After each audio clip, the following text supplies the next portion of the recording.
Hey guys, D.Bowie here, and this is how pros outplay you, featuring Dendi, No Tail, Admiral Bulldog, and MidOne.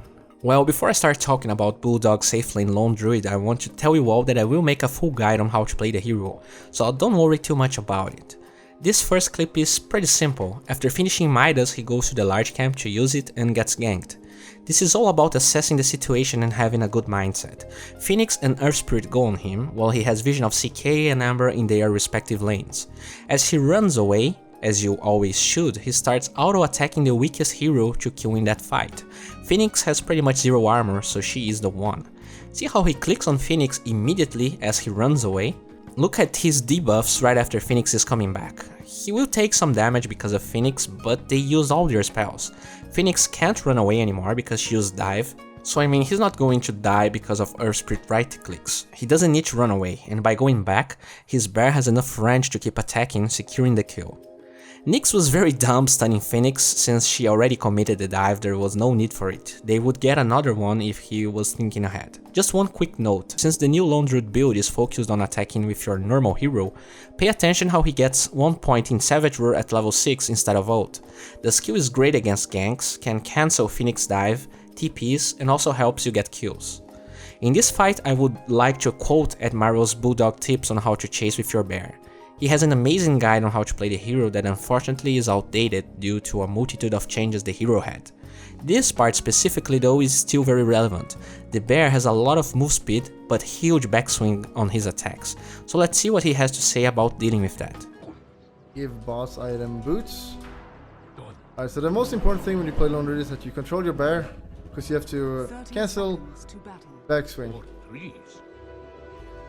So here's a pretty standard situation. Let's just test and see what happens if you don't control your bear. We'll try from here to here. Let me see, so everything is as it is. Alright.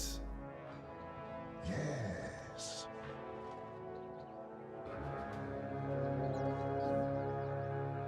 Okay, so if I hit my bear, if I don't control my bear now, it's 1 hit, 2 hits, 3 hits, and 4 hits.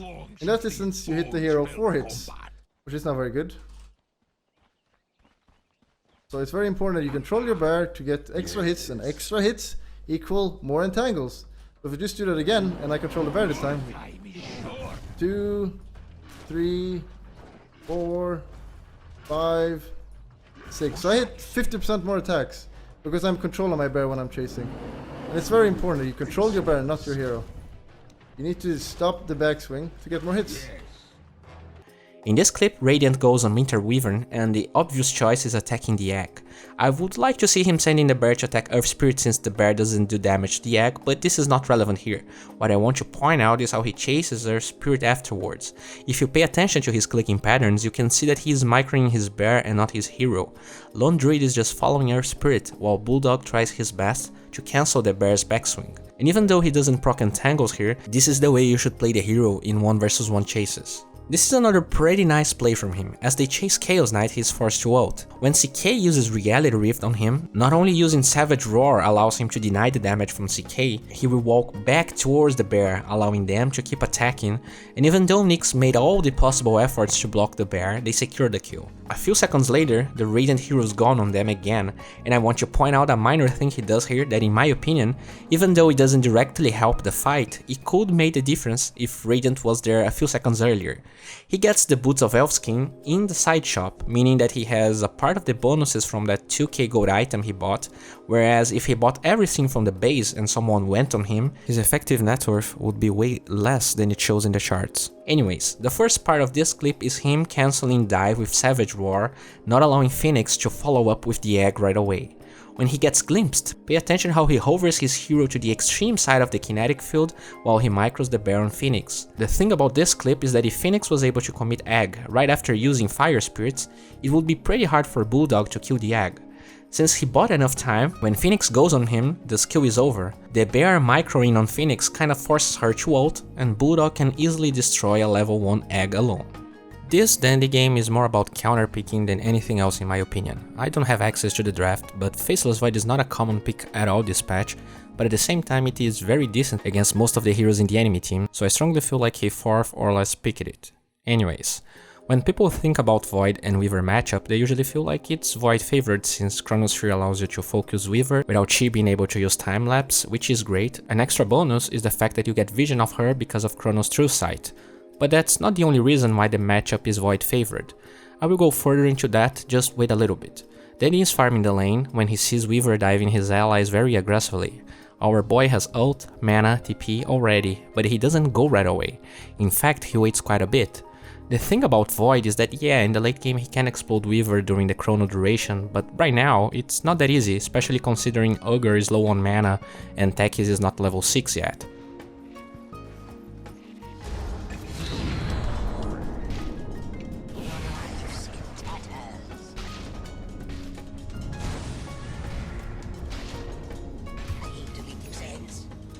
So he checks Weaver's inventory and sees that not only she has mana for time-lapse, but also has a fair bit of magic wand charges.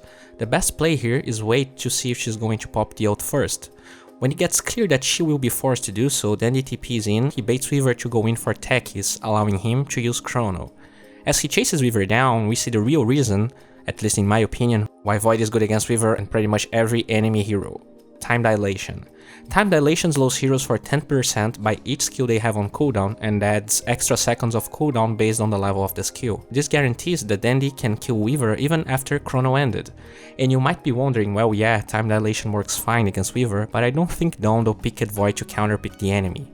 Well, if he's not, I'm very curious about what he's doing here, because he even gets a third point in time dilation at level 9, which is something you pretty much never see. And look, this is probably one of the most situational builds I have ever seen in my life, but it does work on getting more kills. It is very unexpected as well, because after Chrono is over, Weaver goes into the lane with Shukuchi with no fear whatsoever. The thing though is that time-lapse is still on cooldown, guaranteeing 20% extra slow on the bug. That combined with the fact that the bootless Weaver build is popular now guarantees a kill even though it was slow and painful. Just to be more specific on why I feel like Void is a great pick this game besides Weaver, Invoker is clearly bad against Void because with so much different spells, time dilation slows him by a lot. Heroes like Necro and Sky have very low cooldowns on their skills, so they create impact in the fights by throwing tons and tons of spells. But if Dendi is able to use time dilation on them, making their spells have extra 12 seconds on cooldown, they offer no danger for the Dire team, and that's why I feel Dendi went for this very specific skill build.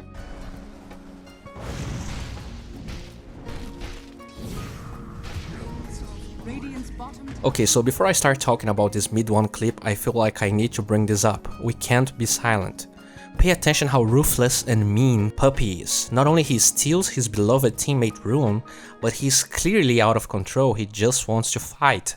As MidOne tries to calm down Clement Ivanov, I really like how he uses Reality Rift before Chaos Bolt. Even at level 1, the skill has more range than the stun. Also, if he casted stun first, maybe Nyx could reach the high ground during the travel time of the spell, not allowing him to cast Reality Rift right away later. Puppey consumes tons of performance enhancing drugs to withstand the aggression from Nyx, and they eventually get the kill.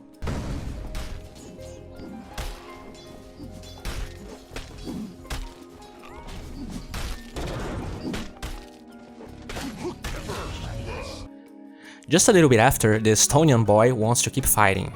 I really like how Puppey invades that side of the map.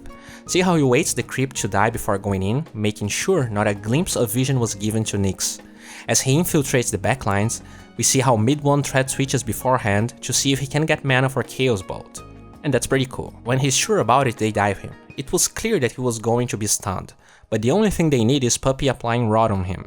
MidOne knows Nyx wants to stun him, so he keeps attacking while moving in weird patterns, and to be able to get the kill, he and Puppey share the tower hits. Some players are just very afraid of diving towers, when most of the time, if you and your partner are experienced enough, you can do stuff like that to survive while still be useful for the kill. This clip is very simple, yet you don't see people doing this most of the time. Chaos Knight is one of the most mana dependent heroes in the game.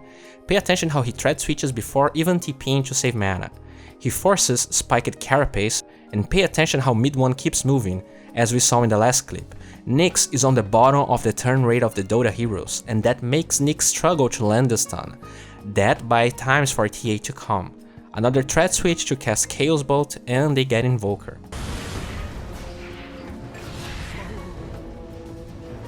Oh my god, how the hell are you ever going to outplay someone with an Alchemist? Well, as I said in most of these videos, outplaying is not only about making a particularly hard play, it's about good decisions.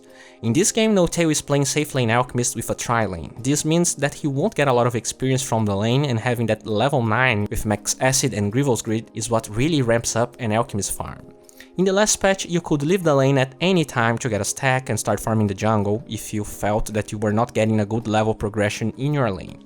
But in this patch you need to choose specific times to rotate, because the creep spawns have changed. Since N0tail is so close to level 6, if he doesn't rotate to the jungle now, he will only be able to do that in 2 minutes from now. So pay attention how he goes to those camps close to the mid lane, while he farms his way towards them. He ends up getting there a little bit too late, but he gets 1 stack at least, and to be fair, that large camp is fairly hard to stack. Another cool clip, N0tail just finished his Radiance, and this is a team effort. He TPs to finish the item, while Kotl recalls him so that he's there for the push ASAP. While finishing Radiance doesn't mean that Alk is ready to fight and can dive people like crazy, this is a power spike that can be abused. At 13 minutes into the game, having a hero with 1.6k HP and an AoE damage aura is very strong, so they bait Dire in fighting them. Alk even turns his Radiance off while he hides around the area.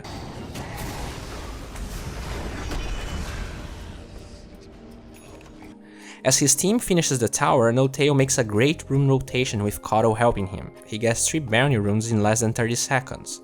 And it doesn't end here. N0tail feels confident in fighting, even without travels or any other item.